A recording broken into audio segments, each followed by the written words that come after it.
And also India's 28th Army Chief General Mukund Naravane, in an exclusive conversation with WION's Siddhant Sibil, has said that the Army's priority will be to be operationally prepared at all times.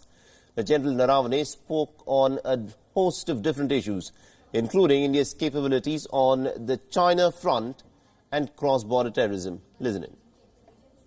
My first question, what will be your key priorities, especially when it comes to modernization of the army? After taking over as the army chief, as would say is the priority with every chief, is to ensure the operational preparedness of the army and to make sure that we are never found wanting and that we are able to meet any threat as and when it arises. Mm-hmm.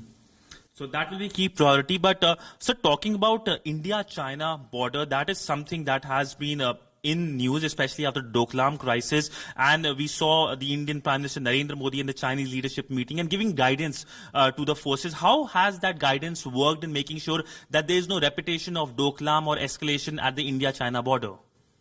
Well, after the Wuhan summit, certain strategic guidelines were formulated, and these have been disseminated to the armies on both sides. And as a result of that, there has been greater understanding and bonhomie at the ground level. We have regular border personnel meetings, both scheduled as well as on important occasions such as New Year's, PLA Day, Diwali and such like. So this kind of interaction has gone a long way in dispelling misperceptions and fostering greater understanding amongst us. So another big issue is the issue of cross-border terrorism emanating from Pakistan. How big is that challenge, and what are the steps you are taking to make sure that this challenge is reduced from Pakistan, especially the terrorists based in their territory? Well, this problem of terrorism is not something new. We have been tackling this for many years now. We have a very strong counter-terrorist and counter-infiltration grid to deal with this situation. But the fact remains that terror camps, launch pads, terror infrastructure continues to be where it is. And we are keeping a close eye on these to make sure that nothing untoward takes place on our side. Mm-hmm. We have seen reports coming from Pakistan, the foreign minister there saying that the fences have been removed. What do you have to say on that, and especially when it comes to the ceasefire violations which are taking place because of Pakistan? No, I think those reports that certain fencing has been removed or some troops have been positioned or stationed, those were just false propaganda on his part to try to raise the levels and divert attention of his own countrymen from the situation that is prevailing in their own country. There was nothing like that from our side.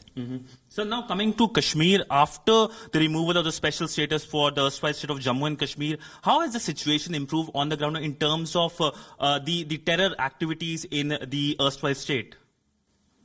Well, post 5th August and abrogation of the Article 370, there has been a definite improvement on the situation on ground. And I say this based on facts and figures of various indices. The incidents of violence, be it stone pelting, whether it is terrorist-related incidents, all of them have seen a sharp decline.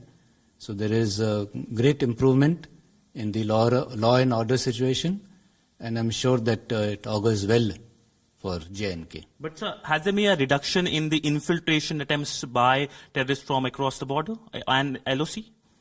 As I mentioned a little while earlier, the terror camps and the infrastructure remain intact on the other side of the line of control, and we are keeping a close eye on that.